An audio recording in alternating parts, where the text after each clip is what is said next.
Welcome to the B&K Precision Machining channel. Think CNC is just pressing buttons and staring at a monitor? Here's what you don't see. Today, we're breaking one of the biggest myths in CNC manufacturing. An experienced operator barely looks at the screen.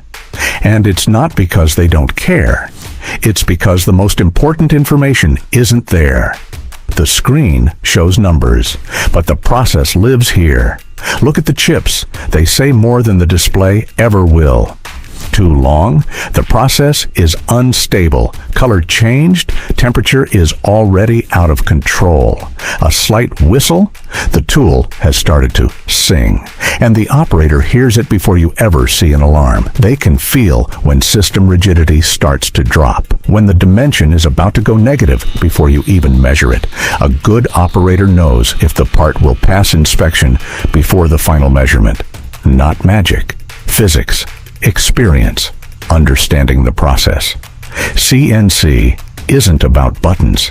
It's about controlling energy, heat, and geometry in real time. The monitor is just an interface. Real mastery is in the operator's eyes and ears. So if they're not constantly staring at the screen, it's not lack of control. It's control on another level. If you're interested in learning more about real CNC manufacturing processes, subscribe to the B&K Precision Machining channel. We don't just show machines, we show how precision actually works.